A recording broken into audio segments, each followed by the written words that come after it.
Very good morning, ladies. This is Dr. of Computer Science joining with you for this inaugural session as the Master of Ceremony.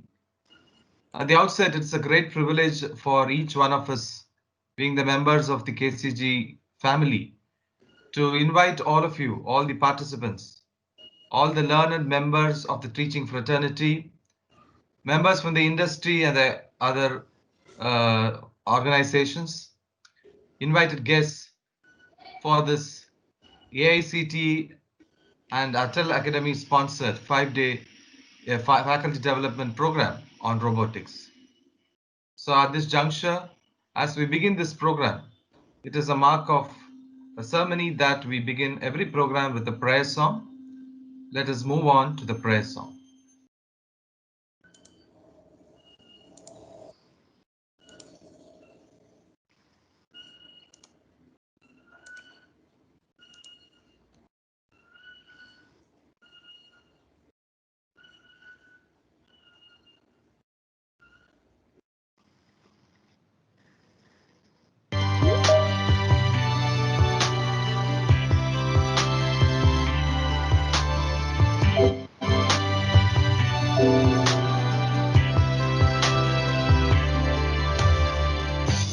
You are my strength when I am weak. You are the treasure that I seek. You are my all in all. Seeking you as well. What to all in all. Jesus, Lamb of God, worthy is your name.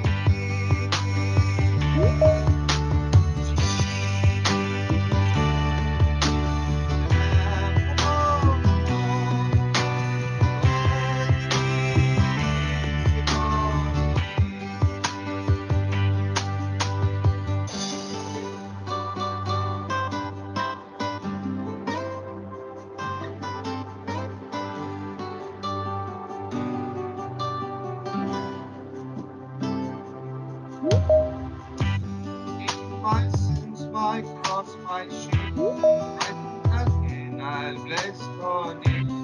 You're my all in all.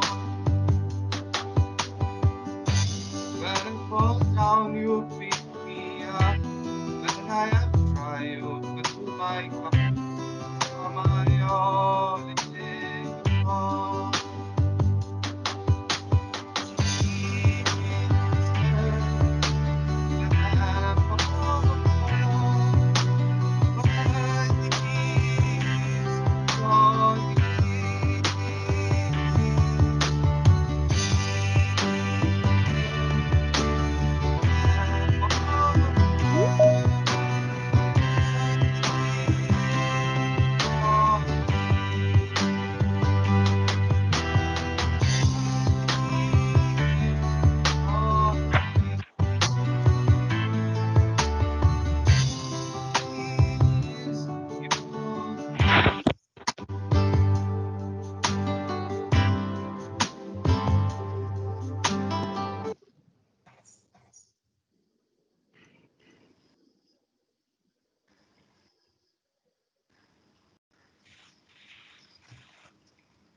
Dear friends, as we begin this 5-day FTP, let me introduce or say a few words about KCG College of Technology. KCG College of Technology is affiliated to Anna University and is a part of Hindustan Group of Institutions. We complete 20 years of academic journey. Department of Computer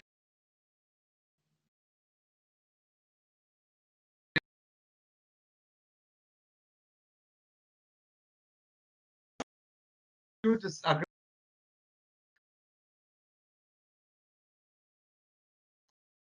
the Department of Computer Science and Engineering is accredited by IN recently in the month of June 2020. And we have been consistently one of the award winners of the AICTE CII award for the best institutes for having fruitful industry institute interactions. And there are many such accolades and awards that I can keep on listing. We're also an institution and a founder chairman, late Dr. KCG Workers, who is a philanthropist, and he's motivating still all of us with his motto, saying, make every man a success and no man a failure. With this note, I now invite Dr. Krishnamurthy, Professor and Head, Department of Computer Science and Engineering, to present welcome address. Thank you, sir. Good morning, ladies and gentlemen. I'm Dr. M. Krishnamurthy, HOD CSE, KCG College of Technology. It gives me an immense pleasure to extend a very warm welcome to all of you present in this ATL FDP on robotics. I would especially like to welcome those attendees and speakers for all the days who have kindly accepted to share their wisdom and insight of RPA, robotic process automation. On behalf of the management, principal, faculty, and entire student community, I would also like to welcome and express our gratitude to our esteemed today's speaker, Dr.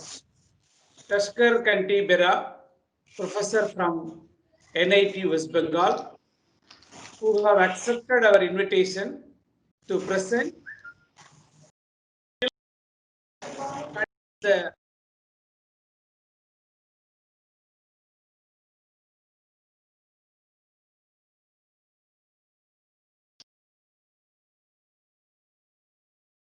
Also, I welcome all the participants across our nation to get the knowledge in RPA. And I wish all 5 fruitful days of interesting and beneficial program to all of you. Once again, a warm welcome to all of you. Thank you, sir. Thank you, Professor, for the warm welcome address. It is a great privilege for me to introduce the principal of our college, Dr. G. Prabhakaran. Dr. Prabhakaran is a great visionary and a great pillar of support. He is both an autocratic as well as a democratic leader in our campus who takes care of most of our endeavors and has always been supportive in all our efforts and all is a very good well-wisher of the Department of Computer Science and Engineering. May I now invite the principal, Dr. G. Prabhakaran, to give the inaugural address. Thank you, Dr. Praveen. Indeed, very happy and good morning to one and all for all the speakers and all having accepted and going to deliver their knowledge and wisdom to the participants.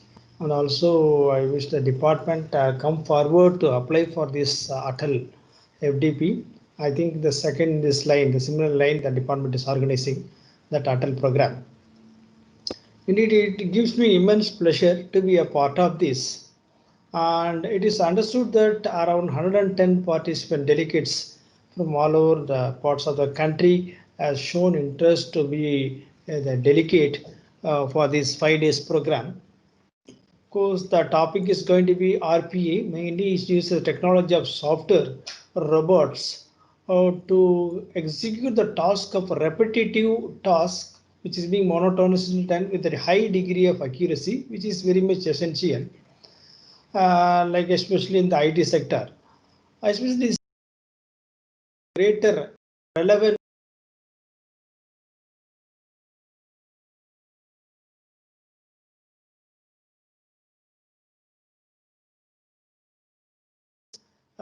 in which lot amount of demand will be there, definitely R&D will be there, going to take place. So the lot more and more kind of sophistication through this automation will be taking place with the objective of benefiting the customers. Especially, it helps us to quickly implement and achieve a greater return on investment, and it reduces the efforts in back office, and especially it mainly focuses on customers' delightment, customer service in the front office. Of course, in this slide, a lot number of speakers are going to share their knowledge. When the entire 5 days program is found to be well designed, it's contentful, and I'm sure this that will be a lot amount of takeaway from this program for the participants. I once again wish this program a grand success and very much fruitful to every one of you. Thank you very much for the opportunity. Thank you, sir.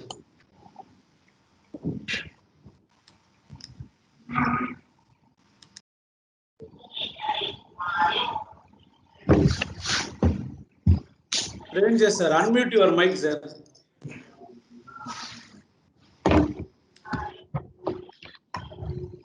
Thank you very much, sir, for the inaugural address. As the principal correctly pointed out, this is the second AICTE Atal Academy faculty development program that's being organized by the Department of Computer Science and Engineering. Earlier in the month of September, we had a similar program. It was well received, and the topic was on blockchain technology.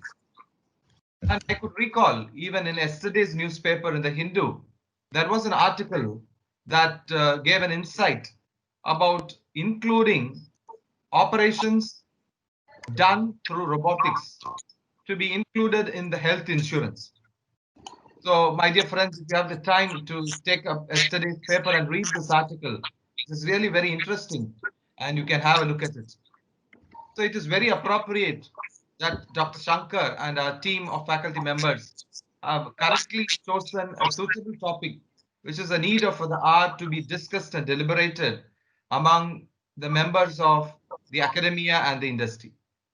So at this juncture, I'd like to now welcome Dr. Shankar, Professor, Computer Science and Engineering, give an overview about this 5-day FTP program. He will give details about the online etiquette to be followed and also the instructions and guidelines to be followed throughout these 5 days. Over to Dr. Shankar. Thank you, Praveen sir. Good morning, one and all. It's my privilege to welcome you all to this 5 days Atal sponsored online faculty development program on robotics, organized by the Department of CSE, KCG College of Technology. KCG College of Technology is a unit of Hindustan Group of Institutions established in the year 1988 to fulfill the vision of late founder Dr. KCG Varghese, to make every man success and no man a failure. KCG is affiliated to Anna University and approved by ACTE. KCG is accredited by NAAC with A+ grade. 4 UG programs have been accredited by NBA for 3 years. The college is located at OMR and IT corridor of Chennai. The Department of CSE at KCG College of Technology is ranked one among top 21 institutions by ACTE CAI and is recognized under platinum category.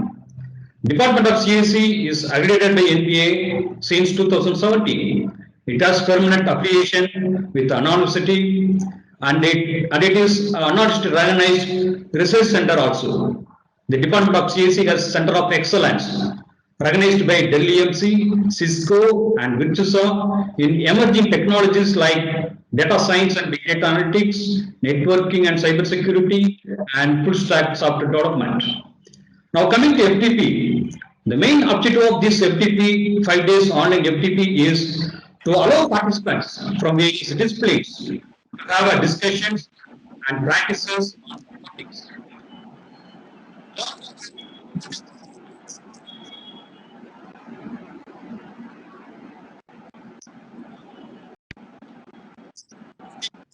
Shankar sir, you are not audible.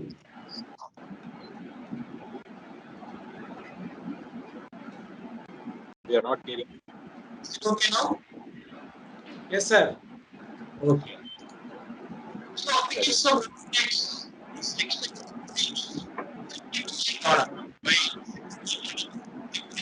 Again, we are not audible. not audible? Yes, sir. Yes, yes. Somewhat noise is there. Now? Okay, sir. Yeah. The demand for engineers with robotics knowledge is increasing exponentially. The application of robotics is unlimited. Robotics are nowadays designed not only as hardware but software as well. RPA is robotic process automation. It is a new age IT solution used to automate business processes.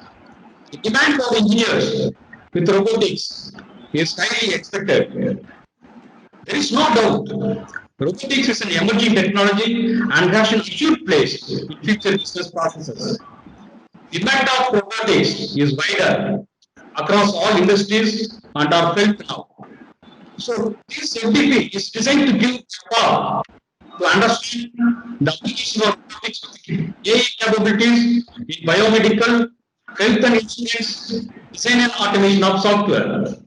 Participants, you get not only theoretical knowledge but practical knowledge as well.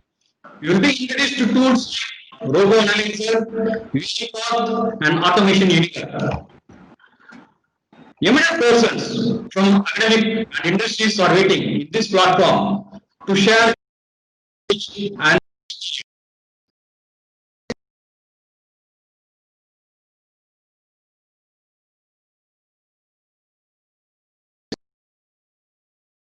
be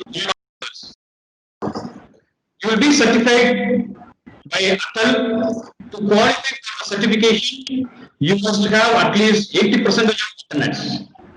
And you need to secure minimum of 60% of marks in the test, which will be conducted at the end of the session, at the end of the program.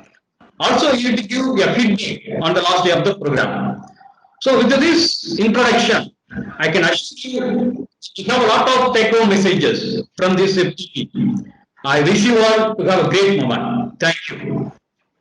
Okay, friends. Thank you, sir, for that brief introduction about the faculty development program. So hope it is very clear. The objective of the program is very clear, and that is why you're all here.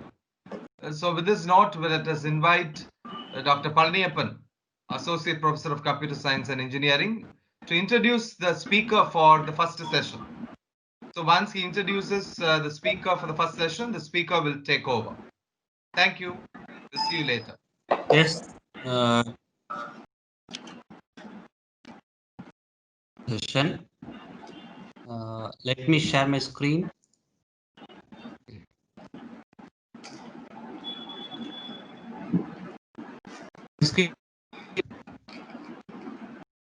Not yet, sir. Shankar sir.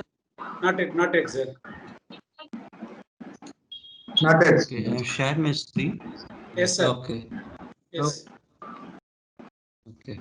So, all present here. This is Dr. S. Palaniyappan, Associate Professor, Department of CSE, KCG College of Technology. And I introduce the speaker of the session, Dr. Tushar Kanti Bera, Assistant Professor, National Institute of Technology. All the participants on behalf of the management, principal, HOD, CS coordinator, and the team of AICT Atal, sponsored on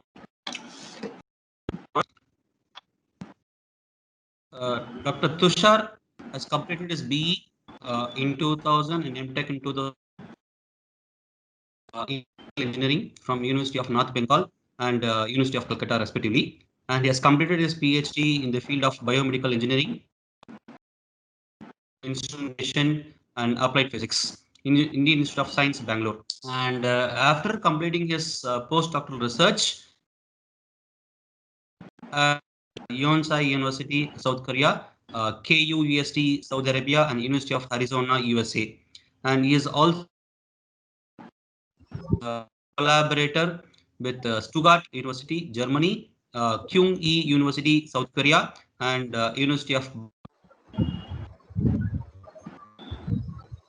And at present, Dr. Bera is working as an assistant professor in the Department of Electrical Engineering, Durgapur, and he has majorly worked on design and development of instrumentation, sensing, signal processing, and image reconstruction for biomedical, aerospace, and material engineering applications. And his research 5 book chapters, 37 peer-reviewed journal papers, 39 conference papers, 3 theses. So, with this short introduction, I welcome Dr. Tushar Pantipura once again, and I request Dr. Bera. FDP number 94. Kindly mute your mic. இன்னொன்னு கூட இருந்தது TCP அதோட FIB ஏதோ ஒன்று Hello, sir. Tushar, sir. FDP 94. Kindly mute. Yes, Sir, FDP 94. Can you switch off your camera, sir? FDP 94.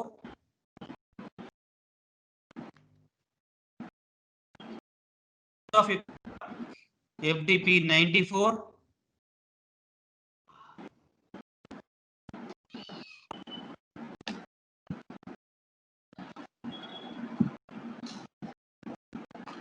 Okay, Panipat, sir. Main name. Okay, sir. So, Dr. Tushar, sir. Yes, I can start. Yes, Professor, you're here. You're audible. Okay. Sir. So very good morning all. So thank you very much for introducing myself, and I'm very much pleased to be a part of this FDP today. So I will share my screen and I will start then.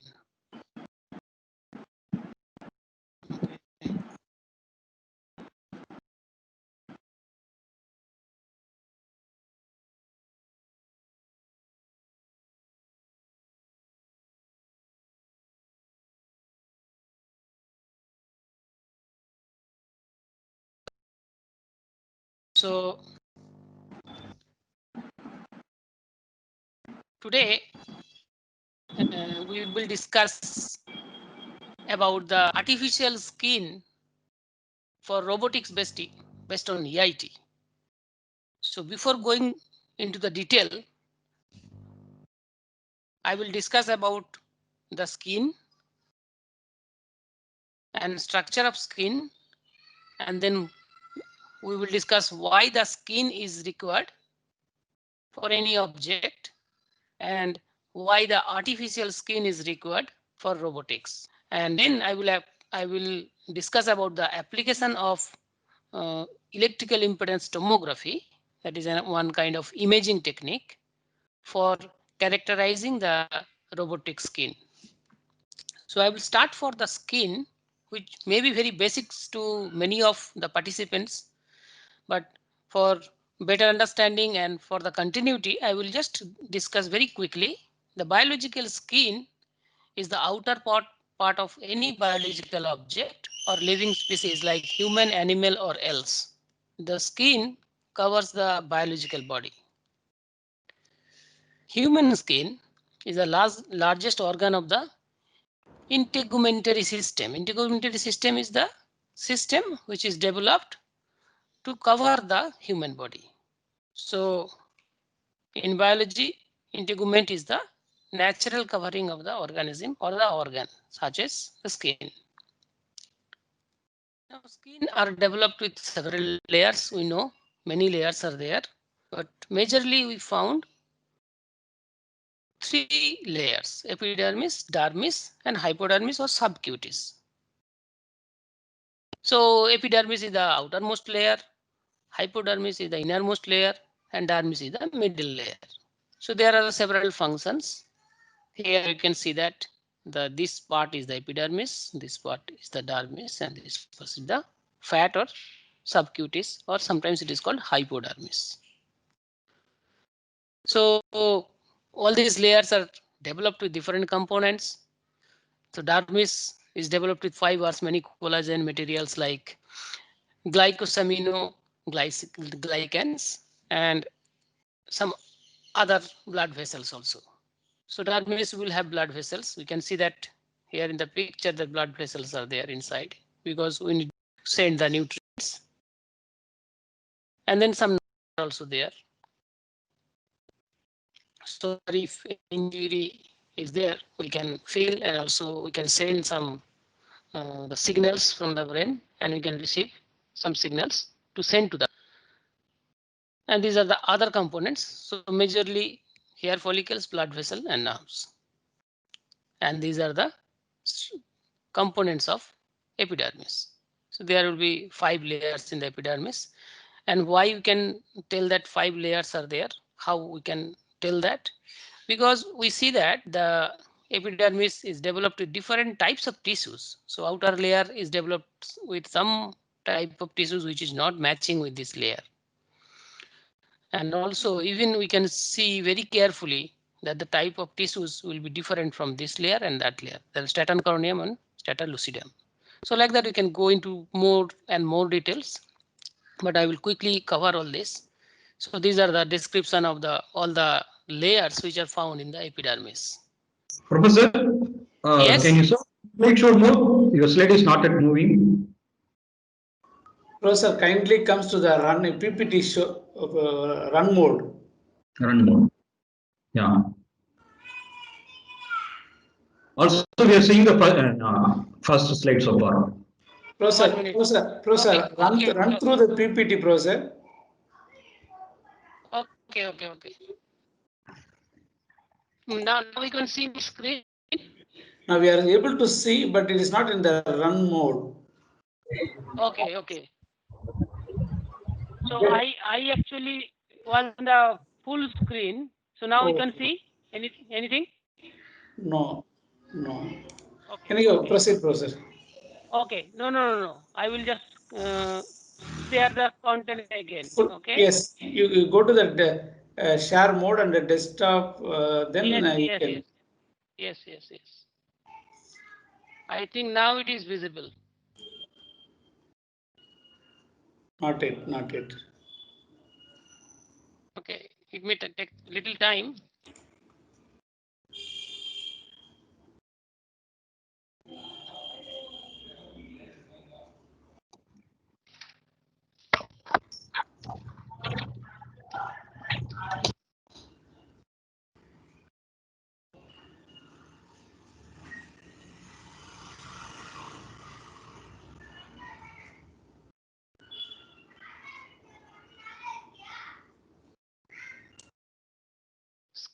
Screen is visible?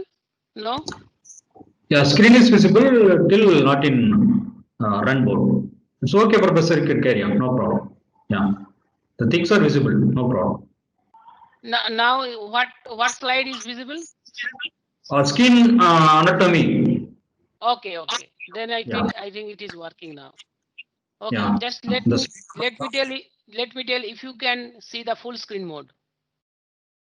Not in full screen mode. Yeah.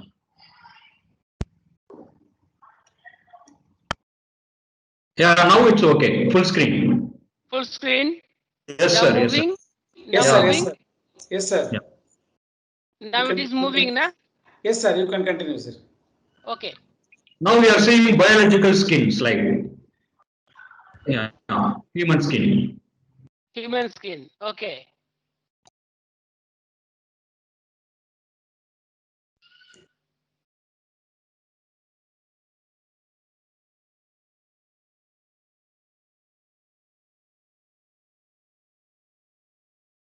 Hello. Yes, sir. You are audible, sir. Audible, sir. Okay. Audible and visible? Yes, sir. Yes, sir.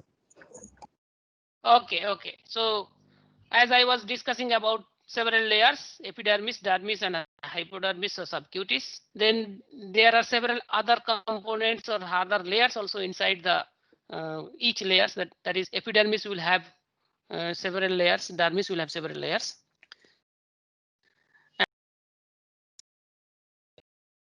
there will be blood vessel layer.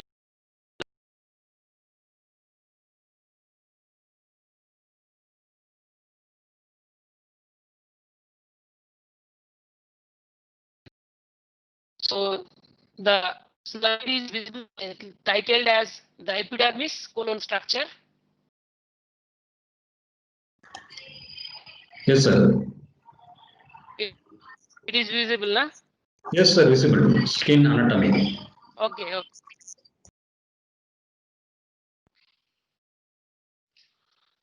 I think full screen mode is not working. We can able to see here in full Okay, screen now, mode. okay. So, which slide is visible now? Because it will be very difficult if slide is not moving. Which slide is visible? We are seeing skin anatomy. Oh, it got stuck then. Okay, Professor, it's enough. This no need to run it in full screen mode. Okay, Okay. carry on. Yeah.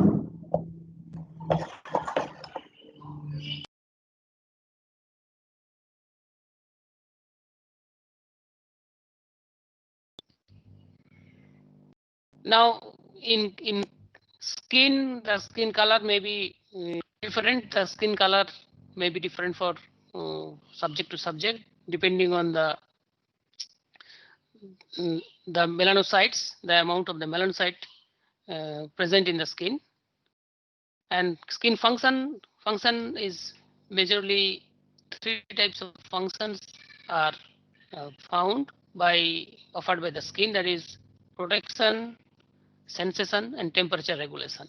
So as it is the outer part of the human body, so definitely it will be giving some protection, and it will be working as a sensor of our body, so we can feel something, and also it will be working as a temperature regulator. So if we are in the cold weather, definitely there will be some extra blood circulation get the heat, and sometimes it will be if we are in hot weather, so the skin will try to reduce the temperature inside the body. And other functions will be some biological functions will be also there. So that is a synthesis of some vitamins like vitamin D, and there will be several skin conditions like there will be diseases and all. So I will not go into the details, so I will come to the artificial skin. So now the artificial skin slide is visible. Now, skin condition and diseases. Oh, okay, there is some delay, I think. Yeah, now it is artificial skin. Yeah, little bit delay. Okay. Yeah, no. Yes. So artificial skin is the skin which is not made by nature. So it may be made by human, or it may be made by machines controlled by human. So the artificial skin will be required for several applications. So I will go through one by one, and then I will come to the application of artificial skin in the field of robotics. So in biology or in medicine, whenever any person has a large amount of burns, then the skin will not be able to recover. So at that time, the skin must be replaced. It means the burn skin is required to be replaced. So different kind of unfortunate incident may happen for any person, that is burn, injury, or disease. The skin may be damaged, and the skin may be required to be replaced. So we have heard about the phrase like plastic surgery, which is a procedure of surgery where we can replace the skin or replace the outer part of the body with the help of the surgeon. So if somebody has undergone through the huge amount of burn, if any body part, the skin will be damaged, and after healing also skin will not look like as the normal skin.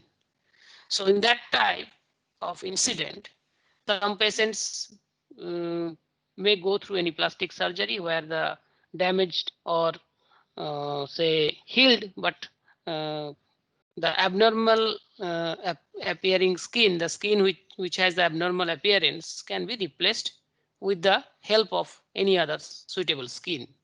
Now, from where that type of skin can be taken, which will replace the damaged skin or the skin which is not having good looking or normal appearance. First of all, it may be the skin graft, that is the sample of skin. It may be itself.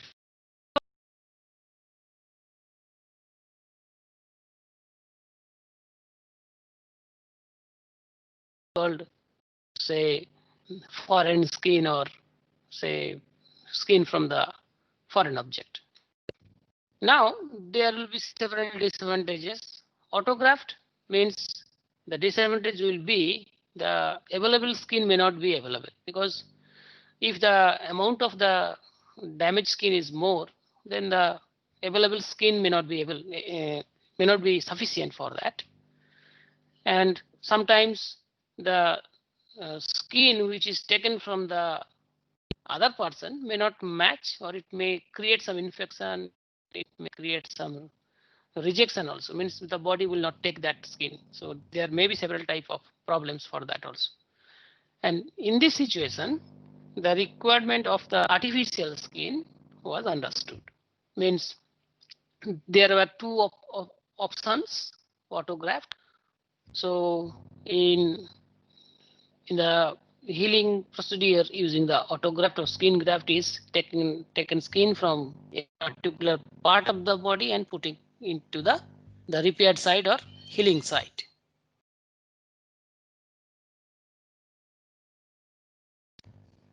Now, skin replacement means autograft means the skin, whatever is required, that is taken from the any part of the body of the patient, and it will be put on the healing side, means where it is required. And after that, it will be healed. And if it is taken from the patient itself, then it will be automatically taken or received by the subject. There will be no rejection point. So artificial skin can be developed collagens, or it may be developed in some other material. And the material which may be working as artificial skin for human body was studied from long back, from 1970s, and in earlier 1980s, it was almost known to the doctors that burns can be treated by some different kind of procedure.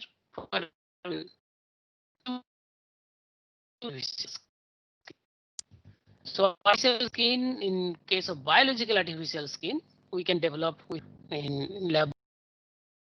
Skin can be taken to burn area. So Massachusetts of Technology worked on that, and they found some success. And several skin graft made from synthetic and natural polymers was prepared and tested in a pig. So first of all, it was not applied on the human body. It was applied on the pig model. So after that, but by the late 1970s, it was evident that the original objective was not reached. So research continued. So they developed some materials for artificial skin. They studied it with pig models, and they found that it is not working as per the expectation. So research continues, and there are several say steps through which the people found which material may be suitable, and these are the history slides. So I will skip that due to the lack of time. So I need to talk about more on the robotics. So there are several other institutes also, and who developed some technology and patents was made, which were used by several companies. And in 2015, the artificial skin was developed by some US companies, and they found that it is working. So like that, Integra Life Science Corporation, like that, they worked on the artificial skin. So I will just come to the slide. Artificial skin in biological. Now, Professor, this slide is visible now. Artificial skin non-biological. Yes, sir, visible. Yeah. Okay. Okay. I didn't make it full screen because in the full screen mode it become very slow. So artificial skin can refer to visible semi-material that can much for the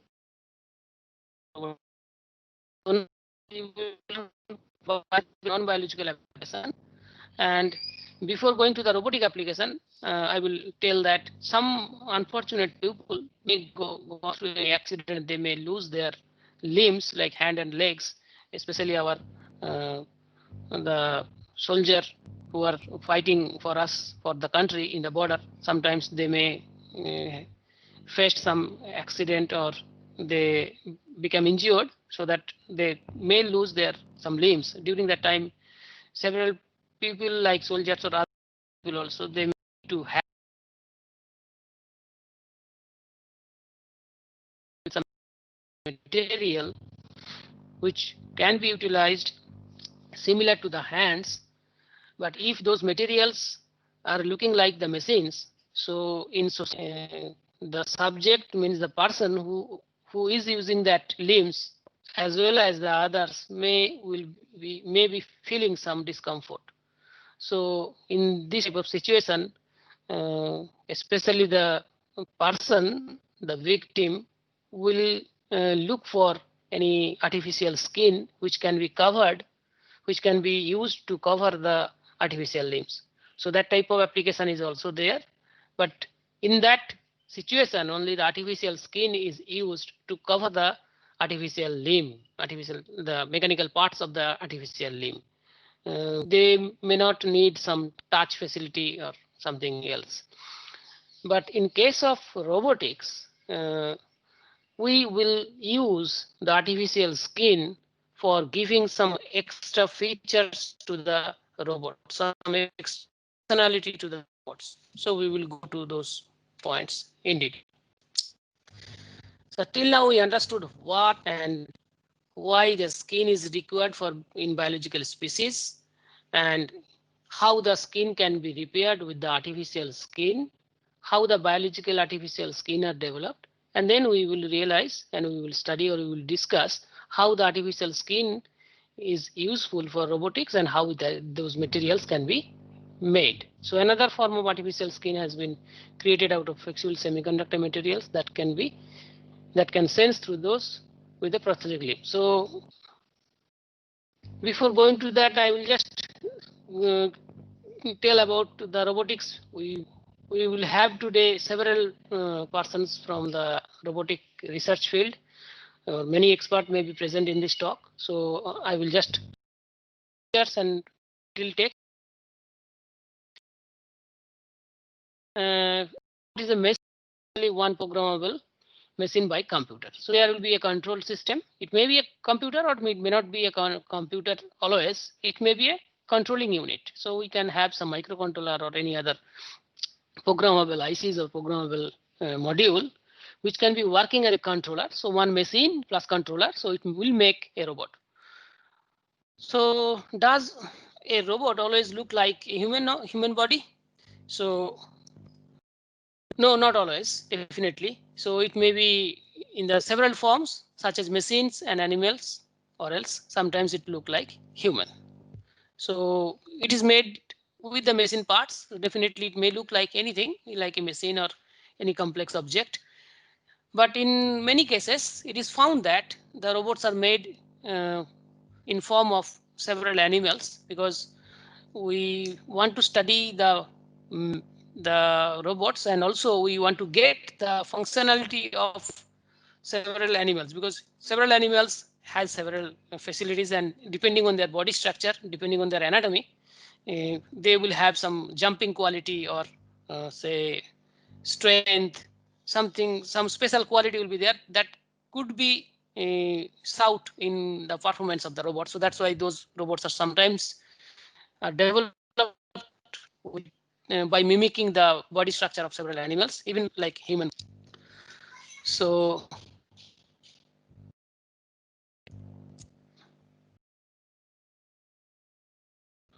now the full screen I'm trying again because there are some videos. Without full screen it will not work. So I am just trying to make it visible to all. So now we can see some video, Professor. I'm saying what is a robot? A slide, full screen. We can, in full. yes, we can see any video. No, sir, no video here. We are seeing a full screen slide. I think yes, there are some parts. Yeah. Thing is moving. Some things are moving. Yes, sir. Yeah. Okay. So the robots can be made with some mechanical parts joined with some There is some kind of animation. joints. Yes, some animations are there. So it can be used to reduce the human work burden. So human works may be a burden if the workload is more. So we look for machines for reducing our work burden. And especially when the repetitive work is required, we look for a machine, and that type of machines will be made in form of a robot. So it may have some several limbs, several joints, and in several positions, it may be flexible to move. So it will be understood more by the mechanical engineers. So as I'm not mechanical engineer, so I'm not going in the theory, but there are several degree of motion, and we can see that robots can be made in several way, but especially it will have say one actuation, major actuation or clamp where the object will be held, and then also the entire body will be having some facility of moving in any direction, or at least to the directions in which we want it to be moving. So, and the form, how does robot look like? It will look like a machine, or sometimes it will look like an animal or human body. And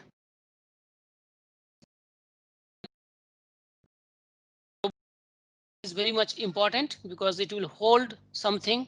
So it will have a lot of actuation point. It is sometimes made by a human hand with 5 fingers.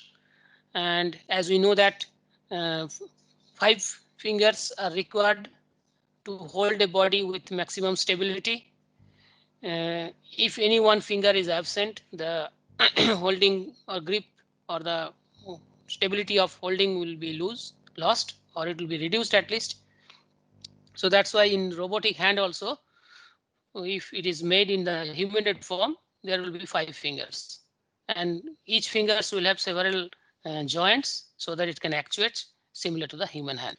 And it is also made up of several form like frog, birds, or any other animals, and especially looking like to the human body. So these are some screenshot where you can see the several. So why robots are required? We know that reduce the human load to perform the repetitive work, to perform the high precision job. Is sometimes high precision job is required, which is very important. Precision is important. In that place, the robots are used because whatever the program will be made, robot will act repetitively similar to the program. But if some human body is asked to perform that work, some 1 or 2 times it may be precise, but between all the performances there will be definitely some difference will be there, because we all are human beings, so we will be not able to work as precise as one machine. So even say 1 or 2 times we can do that, but repetitive work cannot be made always precise. So that's why robot is required. So robot is taking we are seeing that robots are being applied in several fields in many repetitive work, like the packaging or any kind of industry where the objects to be either is required to be taken, or it could be kept on any conveyor belt, or it can be stored, or it can be segregated. So that type of things, repetitive things, can be performed by robots. Even some repetitive computation also are possible to be performed by the robots. Material inspection or some conveyor belt in. So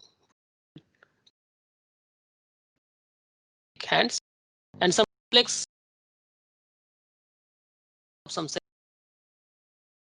robots can be made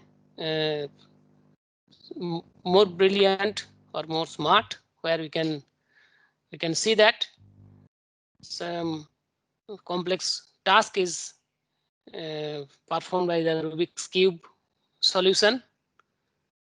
And you can see that depending on the facility of the robot or the complexity of the robot, the speed of the performance is found. So this is very simple kind of machine which is used to solve a Rubik's Cube, but the speed is very less. But here in this machine, we can see that it is done within a few seconds only. And even with the help of a humanoid robot, the one hand is there. So within the one hand, whatever we can do by our fingers, it is doing, but speed is less. But it is possible, it is doable. And complexity of work, it can work in any industry. It can perform some chemical reactions also. So these are some examples taken from the internet. So where it is used, definitely the robots are developed in academics. First of all, it is developed in research labs. Then application is found in industries. Several works can be done by the robots. And then it is coming to the societies like sweeping robots, garbage collection robots. In several countries, those type of studies are going on. And in the space, definitely where the human cannot survive for a long time, robots can perform the work for human. They can collect some samples, they can take some pictures like that. So as a part or components of the robot, it will have, first of all, it will have a mechanical body, which will have the sensor and actuators. So it will sense and actuate. And there will be power supply to give the powers to the motors, which will be working towards the actuation. And there will be the controller, which will be a PC or any other controller. And this is the mode of connection, either it may be wireless or through wires.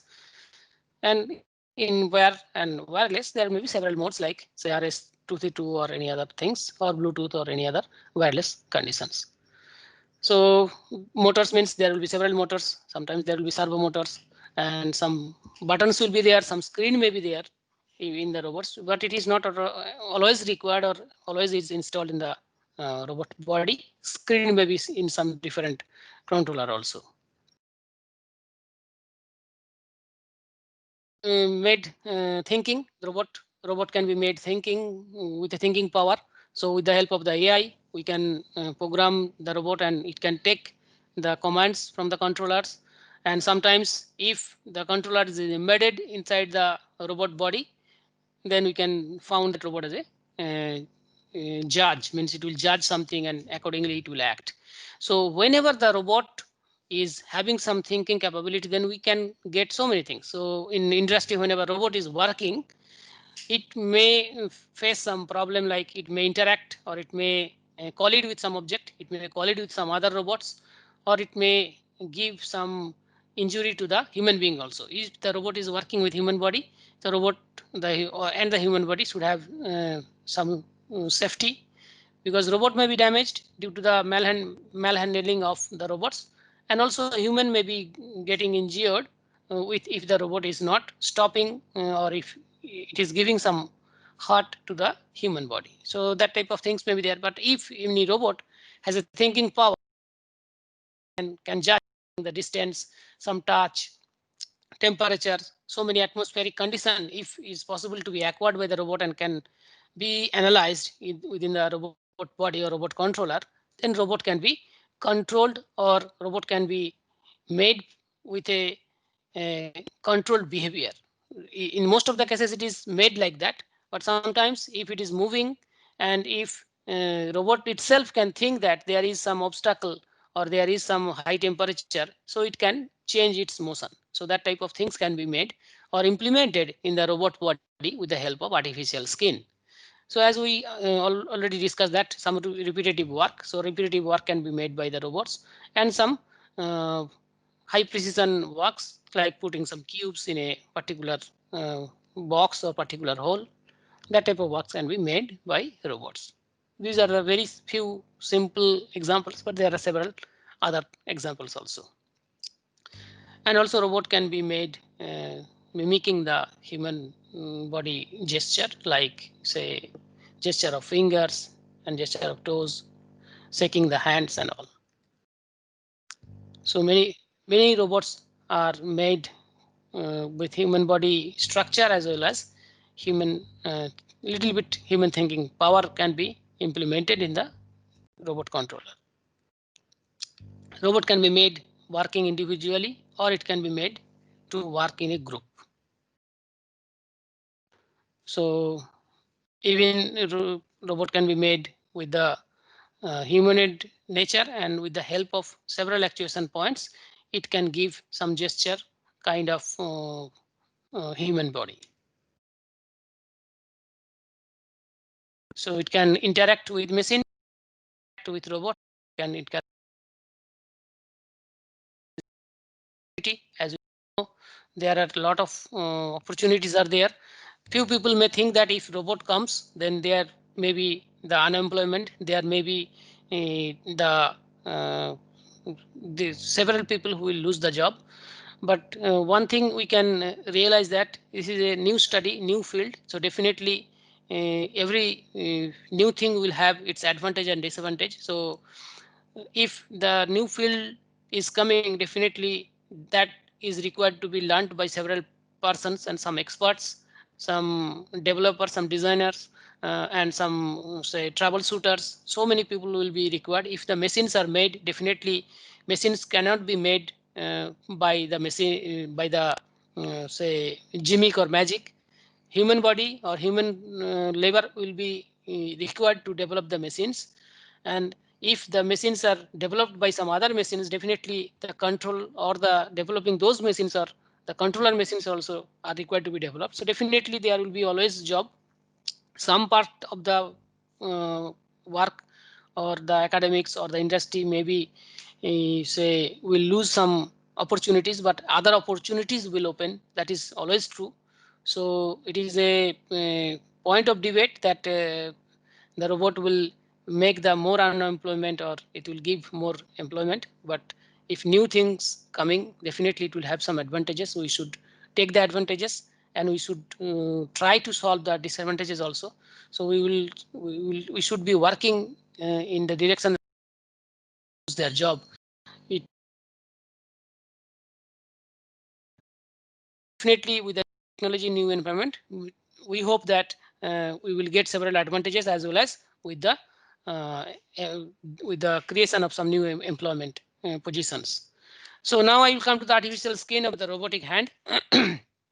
So we have understood that the brain signal will come to the skin through the nerves, and skin will take some sense or take some say signals from the environment, and it will send to the brain to analyze. Similarly, the robot skin will have some sensing capability. So as for example, if the robot skin are made with some sensors, looks like the hair, so some sensors are there, and those sensors can be made in form of hairs, and those hairs will have the capability of sensing some temperature. So this skin is developed, and this is published in IEEE Sensor Journal 2015, and the researchers developed that type of skin which will have the capability of sensing, and that sensing capability can be transferred to the controller of the robot, either embedded inside it or it is there outside. So some other sensors which are very famous sensor, tactile sensors, which is known to all. So tactile sensors means it will have some capability of detecting the touch, either with the help of some the capacitive sensor or any pressure sensor or any kind of piezoresistive sensors. Those sensors can be working as a tactile sensors, means it will detect the touch or detect the force or pressure. So that type of things can be made and it can be put in a form of the skin. And this is the sensing material where if we put some pressure, it will be actuating. So if it has some ball in the hand, so the robot itself will realize something is there in the hand. So this is an example of one company, FewTech, which is working in the artificial skin, where they have made a gloves kind of, and with the help of some load cells, 5 load cells are put on 5 fingertips, and they are making a gloves with the 5 fingertips, and they are working on that, and it can be utilized as an artificial skin. And some thin film material. So now the MEMS technology has developed a lot with the help of graphene layers and other sensing materials. We can get the variation in resistivity, because the materials which are developed and shown in this picture, that have some several structures in zigzag form, and those materials are developed as a row, as an array. So row and columns are there, and the equivalent circuit may be understood with this structure, where the equivalent circuit is represented by this structure. And whenever there will be some pressure, so due to the material property, the resistance will be changed, and the will be in the color. And some materials can be made where some breaths can be utilized as a signal, and it can sense the smell.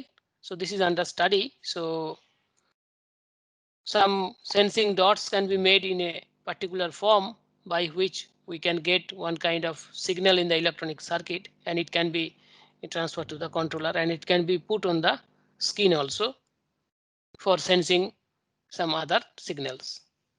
And this is one kind of gloves, and that gloves will have the electronic skin, that is called the electronic skin. Means it will working as a skin, but it is electronic device, or it has an electronic property. So it is called the electronic skin, and which can be applied as a top layer of the gloves. And this will be the controller circuit wire. So it will going to the controller, and it will be acquiring the signal. So I will skip that. There are a lot of explanation here. Okay, now I'll come to the other piezoresistive material. So this is another example of piezoresistive material, where the conductive layer and the piezoresistive layer material will be put in 2 different layers, and in between any object or any pressure is coming, means it will be detecting in terms of the variation in resistance. So thin film technology is utilized to develop the conducting layer as well as the piezoresistive layers, and those 2 layers will be connected to each other with the adhesive, and the skin or artificial sensing material will be developed. So these are the properties of the skin, whatever they have developed. And as a functional block, we can tell that the material which is put on the hand, and that material will be getting some external force or external stimuli. Due to the force or pressure, there will be deformation in the skin, and that deformation will create some or impose some material property variation, and that material property variation will be sensed by one electrical signal. So in terms of electrical signal, so that will be the transducer point where the signal will be there, and it will be going to the controller. And with the help of some array of some tactile cells, so we can get one artificial skin where we can see the touch or grip. So there will be several dots or a small square box. There is say 16 or many more may be there, and that type of blocks will be further connected to get one skin panel. So we can see that this is the one small box, and one box will be looking like this. And some which is published in Advances, and there also they made some solution, some polymer solution, and silver nitrophosphate, and they have utilized that material to develop and to get the change in the resistance, so that they can get the signal whichever is imposed or applied on the artificial skin, and to be transferred to the controller.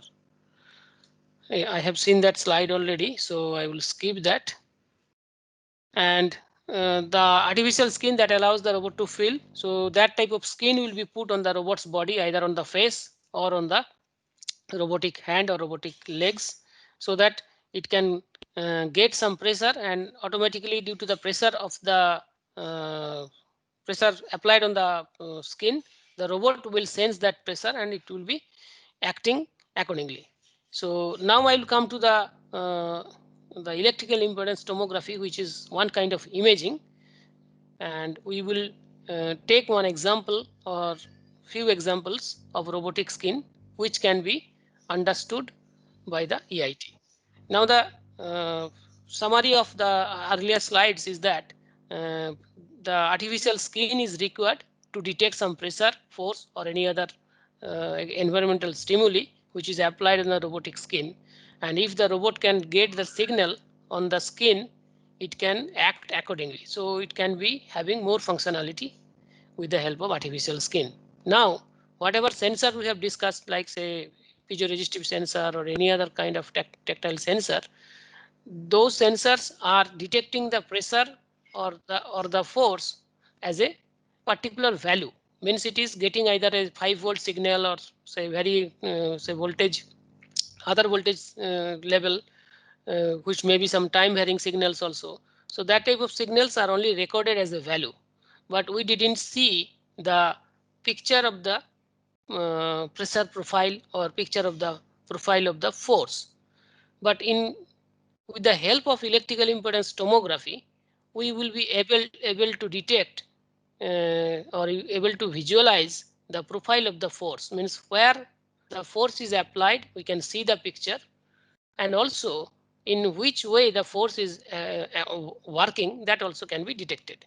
So first of all, I will explain the CT technology, because the electrical impedance tomography is one kind of CT technologies. What is CT? CT stands for computed tomography, and which is very famous or very useful experiment in hospital, and we know it as CT scan. CT scan means there will be some X-ray source, and that machine will have some rotating X-ray source, and with the help of the X-ray source, we will see the tomographic image. So why it is called tomography? Tomography means it is a imaging of a particular cross section. Tomo means a cross sectional area, and graphy means making the image. So X-ray source was detected or invented by Rontgen, Professor Rontgen, and he invented accidentally, and he put that X-ray. He put the name of the X-ray as X-ray, because X is used for unknown variables in mathematics. So that's why he didn't know that what he has invented, but he knew that he has invented something, and that's why he put that X-ray, because he also didn't know that, and its name became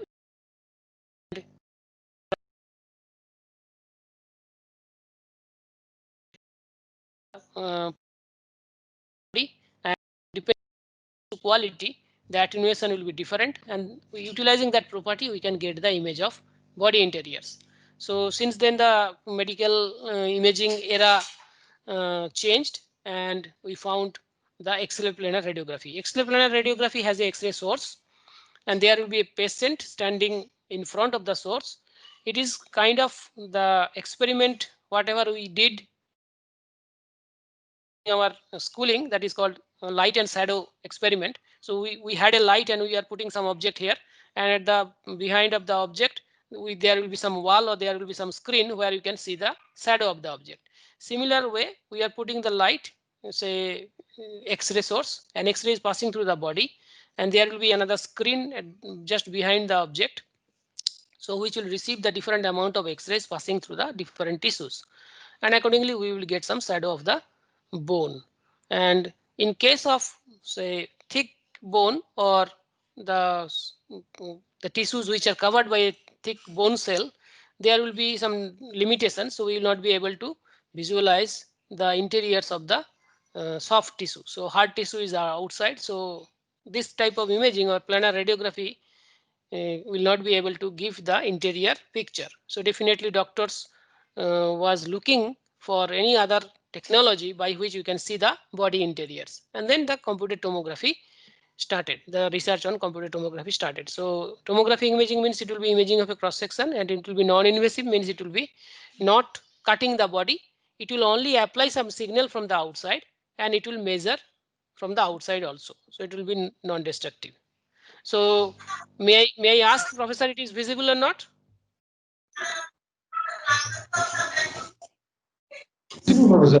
Yeah. Visible, no? Okay. Yes, sir. Okay. Okay. Thank you.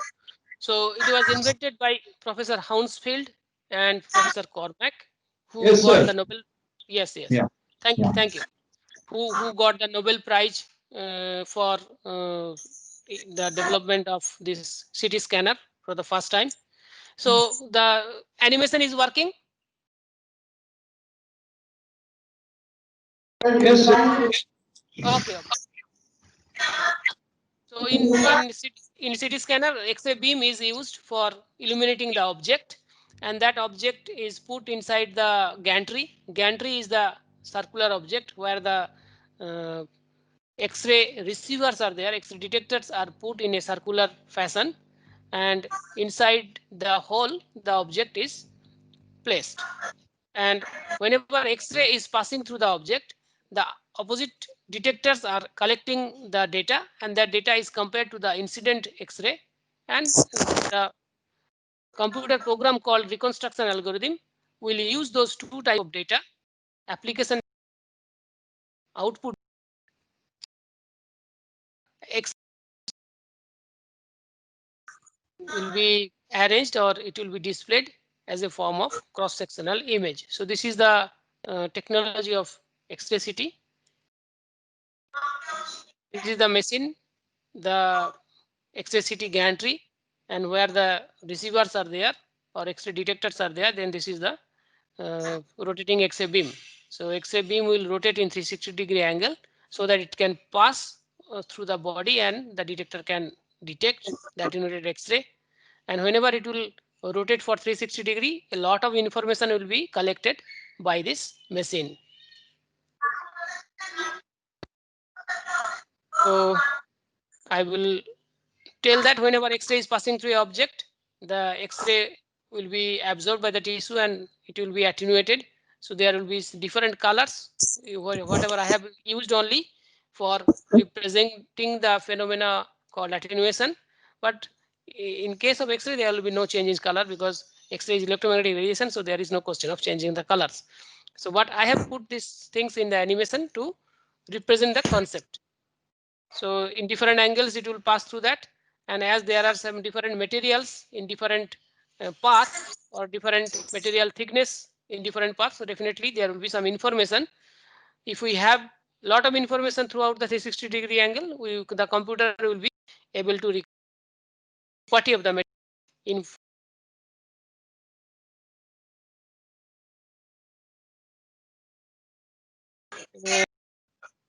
the imaging can be made in 3D also. So if we have some several plane imaging, so if we have several slices, we can stack together and we can get the three-dimensional image.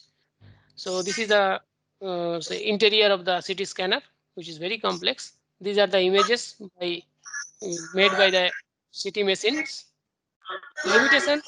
Limitation means it will be using X-ray, so it will be ionizing radiation and cannot be applied for a long time. And CT machine is installed in a particular room.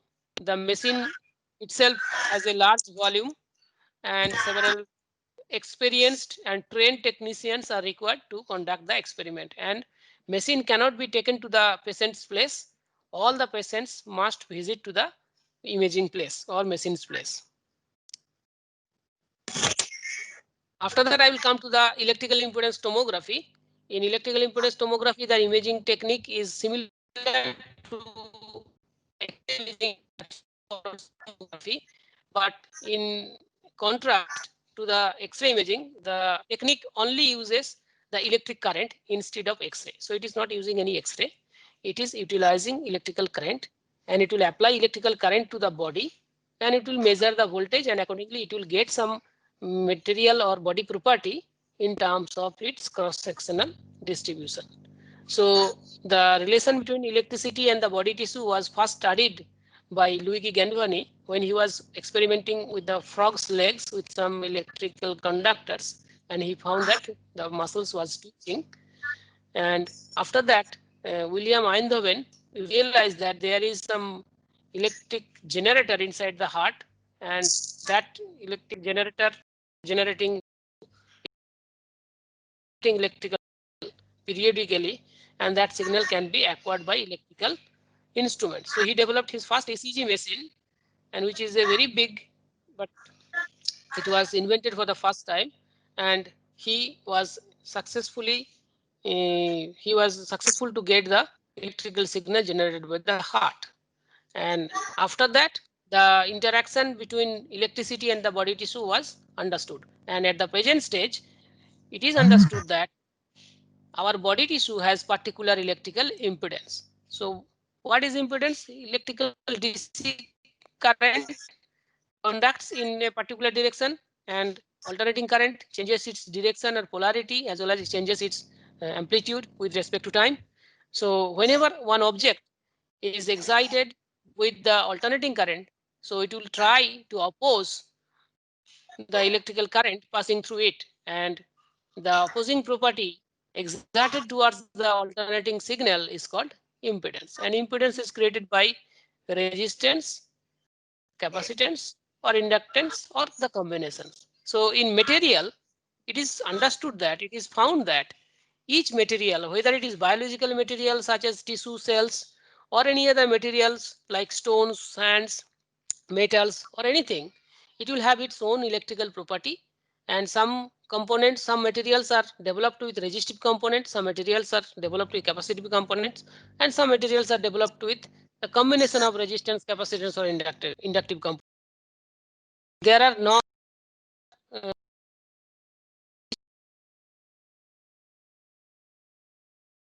our laboratory, but there will be some phenomena will be explained by the capacitive or inductive or resistive nature, and that's why we tell that inside that material some resistive property or capacitive property or inductive properties are there.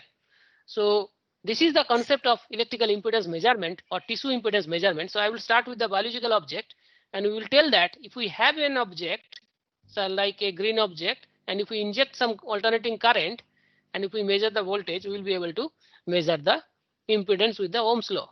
And if we have some unknown tissue, and if we inject the current at a different frequency, because the impedance changes with frequency, because the resistive property will not change with frequency, but the capacitive property and the inductive property are the function of frequency, because capacitive reactance and the inductive reactance both are the function of frequency. So definitely, if there are some capacitive material and if there are some inductive material, and if we change the excitation frequency, definitely the change in capacitive property and change in the inductive property will be found, and collectively the impedance will change. And if we vary the frequency and if we scan the subject, we will get some Nyquist plot where the real part and imaginary parts are plotted in X and Y axis respectively. And depending on the material property, the form or the structure of the plots will change. And there are several theories. If we analyze those curves, or if we study those curves, we will be able to get the equivalent circuit of the material, whether it is a say RCC structure, whether it is a chemical component, whether it is a brick or anything, it will have its own electrical circuit. It will have some electrical circuit, and with the help of these components, which are called equivalent circuit components, we can study the health and composition of the material. So this is the concept of electrical impedance spectroscopy, that is EIS. So now how the impedance of a cell is coming, I will explain very quickly. Cells are composed in 3D to develop some tissues in the animal or human body. Now, if we have a tissue sample across 2 electrodes, we will have some impedance. So how the impedance is coming? Because cells are composed of several components. First of all, it will have some envelope, and that envelope is nothing but a cell membrane. Cell membrane is composed of protein, lipid, protein bilayer, and this protein will be hydrophilic, so it will be water loving, so it will be having some more water in that, and it will be conducting in nature. Similarly, this protein layer also will be conducting, and inside there will be lipid behaves like oil, so it will be insulator. So two conducting material are sandwiching the insulating material, so definitely it will have some capacitive property. Similarly, in the cell membrane will have some capacitance, and utilizing the impedance. So as the capacitance is there, so definitely there will be some impedance with the help of the some resistance. So now with the help of the impedance, there will be several disease detection technique. First of all, I will just tell about bioelectrical impedance analysis, which is used to measure the body fat or body water or any other diseases are related to the body fat and body water can be detected. So there are 4 electrodes, or 2 on the hand and 2 on the legs, and we can measure the body impedance. Or detect, and we can measure the body parameters. And with the help of electrical impedance plethysmography, we can measure the blood volume changing in the particular limb, by which we can be able to detect some diseases called deep brain thrombosis. With the help of impedance cardiography, where the same technique like impedance plethysmography is applied in the transthoracic region with the help of several electrodes, we can detect the change in the blood volume, and we can detect the health of the heart by detecting several hemodynamic parameters. And this technology I have already explained, that is impedance spectroscopy, where we measure the impedance not only in 2 or 3 parameters, 2 or 3 frequencies, but we measure around say 100 number of frequencies or even more to detect or to draw the Nyquist plot to get the equivalent circuit of the body. Now the EIT, so those techniques, what we have just understood, those were the measurement type of testing of electrical impedance. That means we only found either some data at a particular frequency or some other impedance values at different frequencies, but all were in the form of data only or values only. We didn't get any image of the cross-sectional body. Now we will come to the tomography. In the tomography, we will do the experiments similar to the CT scan. In CT scan, if we can remember in the earlier slide, we had one rotating X-ray beam. Why the X-ray beam or X-ray source was made rotating? Because it was required to collect the data of 360-degree angle. So it should be rotating in a particular speed or particular angle shift. So here we are injecting current and measuring voltage for impedance measurement. Definitely we have to do that measurement for 360-degree rotation also for getting the complete scanning data. So what we do, we will change the position of the current electrode and we will measure the voltage for all the positions and we will get the data. So physics of EIT can be understood by this animation where the object is presented by the circular object, and you can see that the electrodes which are represented by red are taking the current from the current source and it is injecting inside the body. And as the body is homogeneous, the equipotential lines will be shown as it is shown by this picture. And voltage data developed at the blue electrodes can be connected by any voltage measuring device like voltmeter or anything else, and it will be sent to the computer for imaging. So why EIT can get the imaging property or imaging information of the interiors? Because we are measuring at the outside. We are sending current at the outside. Also, we are measuring the voltage at the outside. Now, for a homogeneous body, current will be distributed as it is shown by this animation. Now, if object is there, which is highly resistive, if it is assumed as highly resistive, the current flux will be changed or distorted. So the current paths will not be willing to pass through it. Current always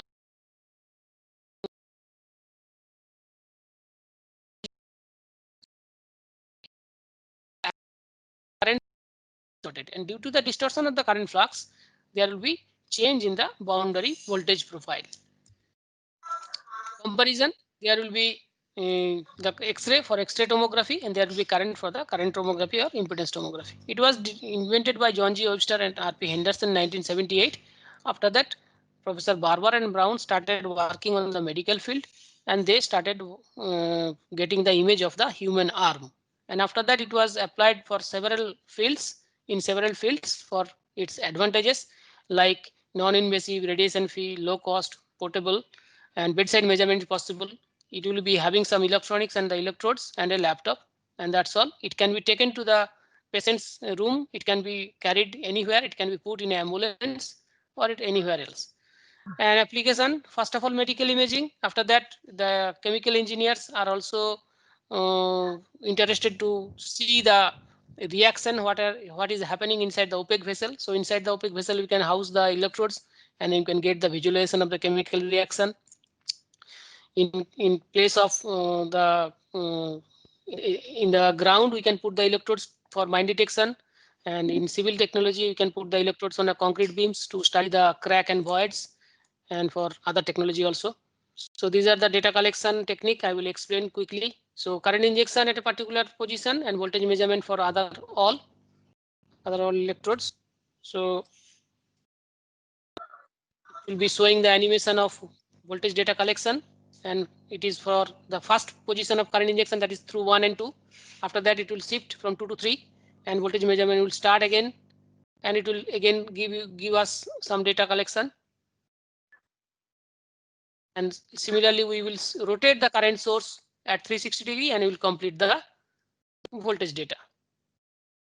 And this is the computer algorithm where you can get the imaging. So I will skip that slide for the lack of time. So there will be some algorithm which will try to compare the measurement data, that is VM, and calculated data, that is VC, and it will be having some algorithm which will give us the distribution of conductivity or resistivity, so that we can see the body interiors, which is called electrical impedance image. Simulation studies and the schematic diagram of the entire instrumentation. So there will be current injector, and this is the current injector will have two parts, signal generator and current converter, and then it will be sent to the multiplexer board, which will switch the electrodes, and then current will be injected to the body. Again, voltage will be developed, and that will be again measured by the switching electrodes, and it will be sent to the voltage data measurement circuit, which will send the data to the PC. So three parts: constant current injector, signal conditioner block, and data acquisition system. These are the hardware, electronic hardware, and there will be another part which is multiplexer board. And this multiplexer board will be responsible for switching the electrodes. And this is the object. Either it will be human body or any other phantom. So these are the instruments. It will work. So VCO will generate the voltage signal, and VCCS or voltage control current source will convert the current signal to the will generate the voltage signal, and voltage signal will be converted to the current signal by this VCCS, which will be injected to the object through mux, and then voltage will passing through the mux, and it will fed to the instruments and amplifier, filter box, and then it will be going to the measurement system. So instrumentation can be developed with some PCBs, and PCBs can be made in laboratory with the help of soldering stations. Even the entire circuit can be possible to be made in the breadboard, but it will be creating some noise. And whenever we will be able to get the required performance, we can convert the breadboard circuit into the PCB circuit, so that it can be noise free, or at least with the higher signal to noise ratio. So this is the PCB circuits where we can we started from the breadboard and other breadboard or general purpose PCB or particular specified application of the PCB, and it may look like a this type of boards. EIT instrumentation. So I will just show that these are the developed circuit which may be one option. Several other circuits also can be made. So this is the entire circuit of a very basic EIT instrumentation, and then the entire circuit. This is the object being human body.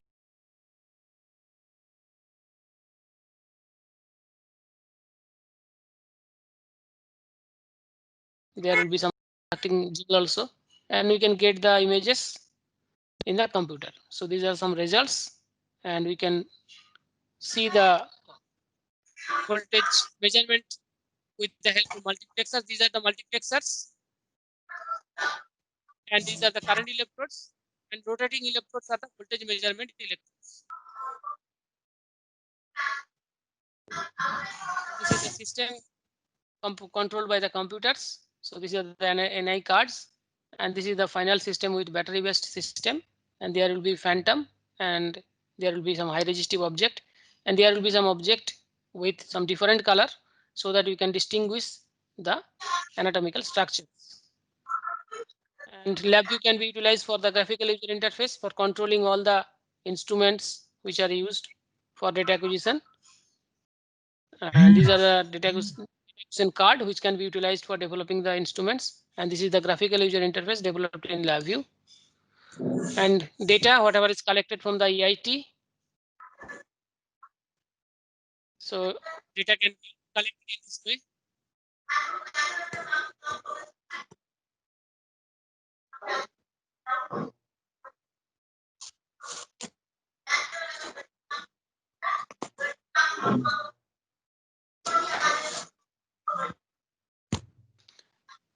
So if we have that type of object with some high resistive material, we will get this type of image.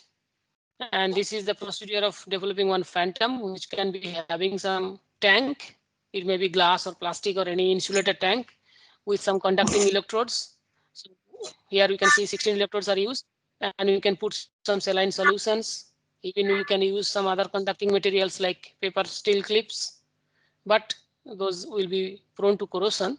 So we should use the stainless steel clips, and there should be some leak proof method so that the water will not be passing through the object. And these are the practical experimentation with some single object or double object or other multiple object phantoms. And these are the some real tissue imaging like carrot, cucumber, and these are the chicken tissues or fat or chicken tissue and bone. So these are the corresponding images.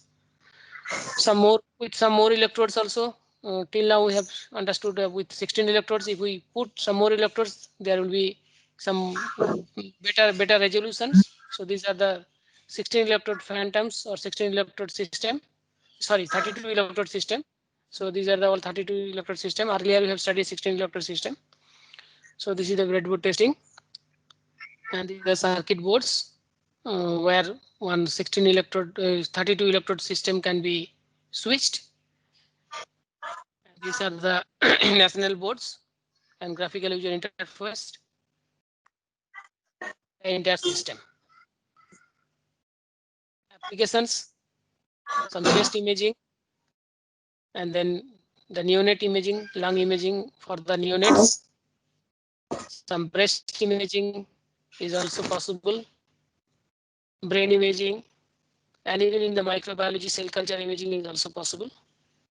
And these are some instruments which are developed with the collaboration of industry, collaboration of hospital for the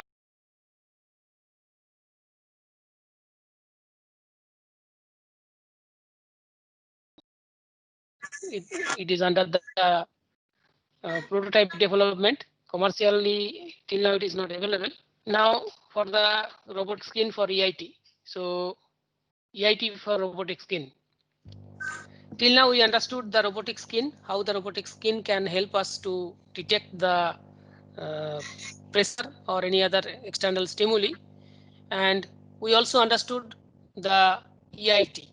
EIT can be utilized for getting the change in conductivity. So if there is any high resistive material or low resistive material inside an anatomy, definitely we will be able to get the wherever there will be high resistive material, we will get some other color, and where the low resistive material is there, we will get different colors.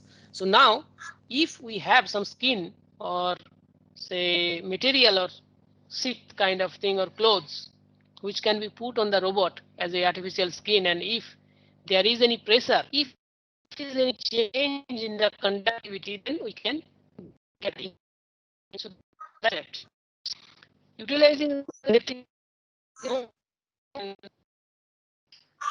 image of pressure that pressure conductivity is used as a conductive domain, then the EIT can be used to create large scale pressure sensitive. So what is done? If we have conducting fabric, what is conducting fabric? The conducting fabric is just like a cloth, but the yarn which are used to weave the seed or weave the cloth, those materials are conducting in nature. So conducting fabrics means soft, flexible, wearable sheets made through weaving, knitting or spreading, crochet or bonding of fibers and string. So now conducting fabric made up of electrically conducting fibers. These fibers will be conducting. In most of the conducting fibers, all the fibers are not conducting, some are conducting and some are non-conducting. Even for the conducting fiber or conducting yarn, the material will be outside will be conducting and sometimes inside may be non-conducting also.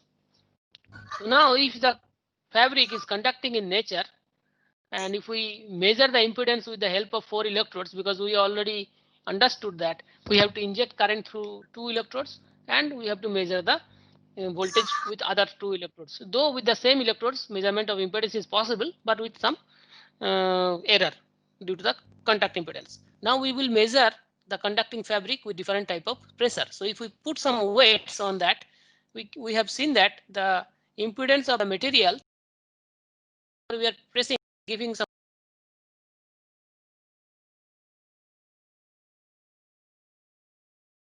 After that, we have momentum in circular structure with the conducting fabric, and if we press some places with the pen or any other say material, we are able to detect the pressure point. So these are the pressure point, and we can see the pressure. But we can see that the pressure is localized here, but this image is not very much localized. So there are some shadows surrounding that. So this is due to the number of electrodes. So if we increase the number of electrode, the resolution or refinement of the image is possible. So resolution will be improved. So we utilizing the conducting fabrics also, it is possible to detect some elderly person who are living away from the family. So if we have some conducting fabric as a bed cover, and if some person is lying, we can get the pressure data and pressure signal, and you can get the images. So utilizing the 32 electrode system also, this pressure imaging is possible.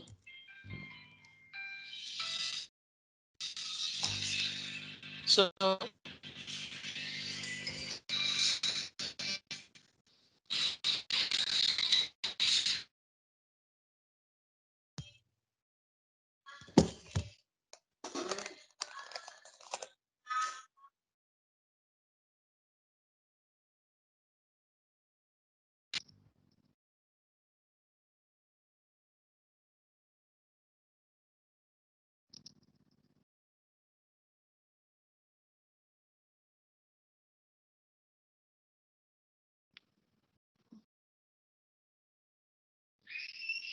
hello. Hello. Yes, Professor? Yes, I Hello, have sir. come. Okay. Yes, Yeah. I have come. I'm come to the last slide, almost last slide. Okay, right. Yeah.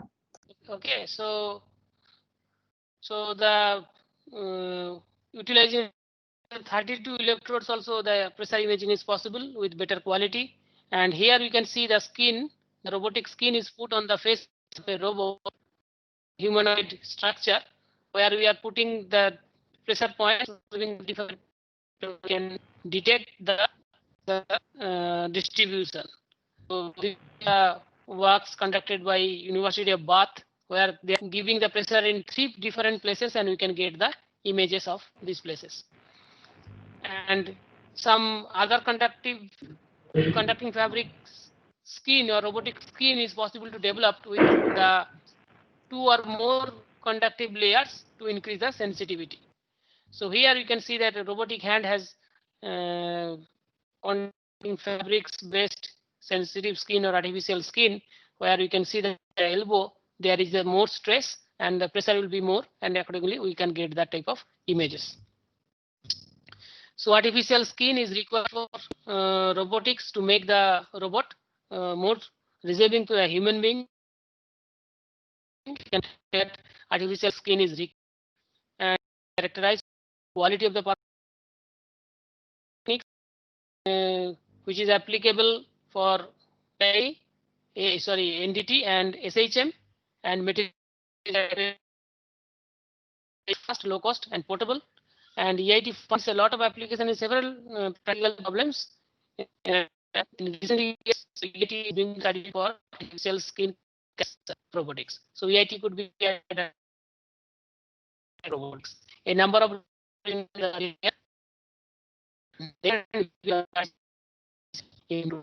so only the EIT provide the imaging of the breast compared to the other impedance measurement techniques. Only tomography imaging technique can provide us the picture of the breast. So it has a lot of advantages and a lot of opportunities and possibilities. I acknowledge my supervisors and my collaborators. I thank my institute and Sir Sankar and KCG College of Technology, Department of Computer Science and Engineering, KCG College. And I thank all the faculty members and organizing committee members who has worked hard to make this, to organize this FDP. And above all, I thank all the participants who have spent their valuable time for listening my talk. Thank you very much. I'll be happy to answer the questions if somebody has anything.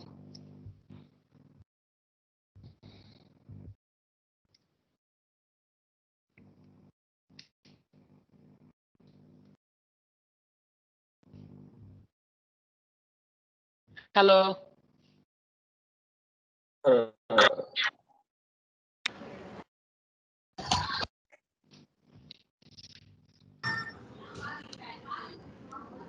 Hello. Yes, sir. Yeah. Proceed. Yeah. The session is completed. Yes, sir. Thank you, Professor, for your stimulating speech on robotics and AI skin. Your presentation was more informative and captured attention of students.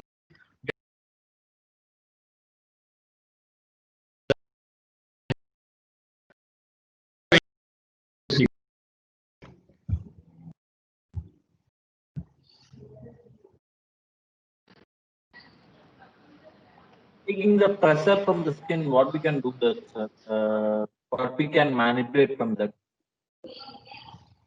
The value we are taking from the skin, no, sir. We are giving pressure. The value is taken as a pressure. For purpose, we can use that. Okay. Suppose some robot is there and interacting with human. So if any pressure is applied, so robot can detect that pressure, and accordingly the robot can work. That he has to react in which that may be several requirements. Okay, sir. Okay. So whether we can able to find the weight of an object if the robot is lifting the something because of the pressure created by that object, we can able to find the weight of that object from that pressure. Yes, we can, because I have shown the impedance measurement or impedance variation with different amount of pressure. So whenever we studied with different kind of weight, we found that the conducting fabric has a particular amount of impedance variation for particular weight. So utilizing that, we can measure the weight, but there will be some limitation, and which will be imposed by the quality of the skin used. Okay, sir. Okay. Thank you, sir. Thank you very much. Thank you very much. The meantime, the participants, there is a feedback link shared in the chat box. Kindly fill it for the session. Thank you.